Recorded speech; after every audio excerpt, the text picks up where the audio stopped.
Hello, my name is Liana Kiff. Today I'll be showing you how to connect to a Neptune database.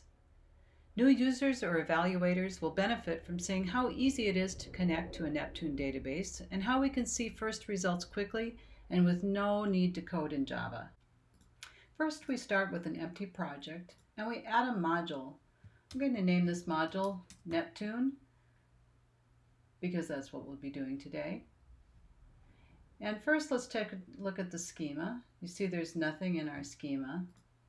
And now we're going to go to integrators and add an integrator for Neptune.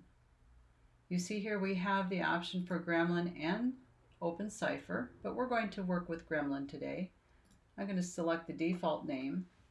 And now all we need to do is designate our cluster endpoint. I've just copied that in.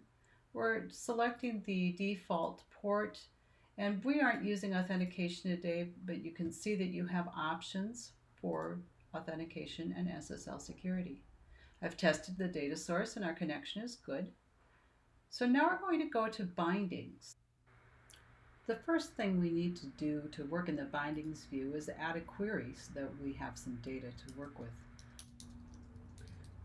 We give the query a name that's meaningful to us. And I'm going to keep this query very simple because we have a very small database. So we're essentially requesting the entire graph with this query.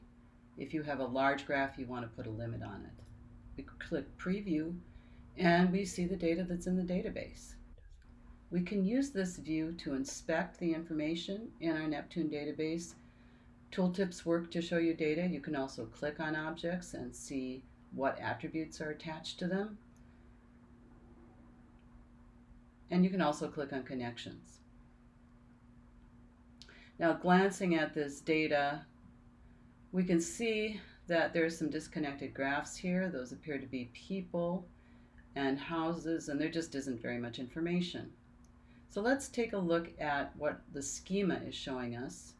We have devices and connections and people and houses, and we know we don't have many persons and houses. So we really only want this part of the graph. So now we can use the schema buttons to add those two elements to our schema. The dialog box tells us exactly what has happened to our schema. So now let's go take a look.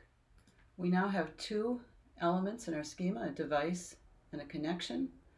We can expand those, or we can see them in a drawing. And again, even within the drawing, we can expand to see all of the attributes on these objects.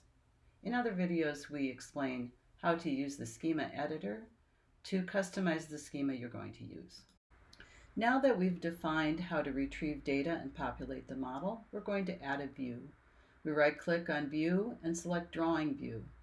Again, we can name the drawing appropriately for our project. And from here, we need to start to select domains. We're going to start with all vertices and all edges. This will initially load all of the data that we saw earlier. We right-click on Actions and add structural nodes to our drawing. We can accept the defaults here.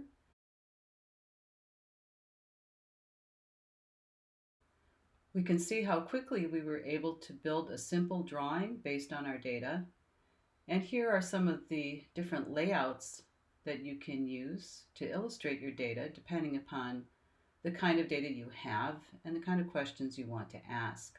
This is the Symmetric layout, and of the layouts available, I think this is the one that we will use for our demonstration today because it works well with network data.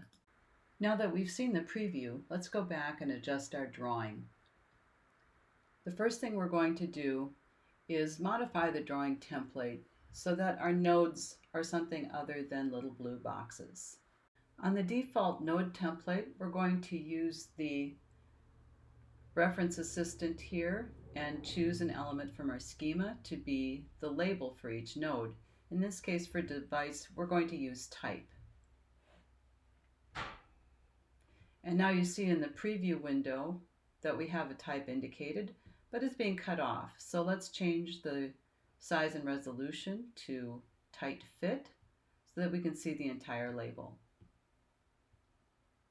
Next, I want to change the shape from rectangle to ellipse. And I'm also going to change the font size because it's a little bit small. I'm going to increase it.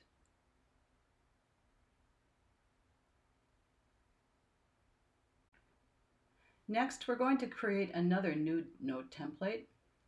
We're going to say that the parent template is the default node template, so we can pick up the settings we made there. And we're going to name this for the firewalls in our network. We want the firewalls to show up in the network so that we can identify them.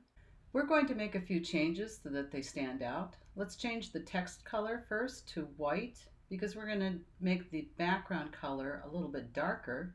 Let's make the background red for fire. And we can immediately see the changes we're making in the preview window in the lower right, so we know what our node is going to look like on the screen. And now let's do one more thing. We're going to go back to the default. Let's remove the borders on these objects because that will look a little bit neater. Now that we've made those changes, let's make some changes to the drawing itself. I'm going to change the default layout style from hierarchical to symmetric because that seemed to be the more pleasing layout for this network. Now let's take a look at how to use the templates we just adjusted. If we look at the edges, we see that the edges are all using the default edge template. And if we look at all vertices, again, they're using the default node template that we just changed. And then we have this thing called domain rules. Well, we could add a domain rule right now, but we don't have a firewall object yet under user-defined domains. So let's go create one. We go to Domains, Add Domain, and we can name this for the domain we're creating, which is Firewall. Now we need to add a condition that explains how to identify a firewall. So we're going to create a comparison. We're going to start with the field that we want to use in this comparison, which is the type field. And string comparison is what we want to do. And we're looking for all objects that have the type firewall. And we click OK. And now we have a domain object that describes how to identify a firewall. So now we go back to our drawing definition and we add the domain rule for firewall. And now it appears on our list. We can select it, and now we can apply the template that we just created. So we're going to apply a node template. We're going to identify the node ID, which is the one that's suggested at the top of the list. And then we're going to apply the template we just created for firewall. Now that we've done this, we can go ahead and run our preview again. Now the preview will show our new default layout, symmetric layout, and you can see the firewalls pop out at you because we've set a different color. If there's data in your data set, you can use it to control any aspect of the layout. This is the bundle layout. This is circular layout. This is the hierarchical layout, which you can set to run horizontally or vertically. This is orthogonal layout, which automatically changes node sizes. And this is the symmetric layout that we just used. In this brief demonstration today, we looked at how to connect quickly to a Neptune dataset and make some customizations. Thank you for joining us. Contact Tom Sawyer Software today to start your free trial of Tom Sawyer Perspectives.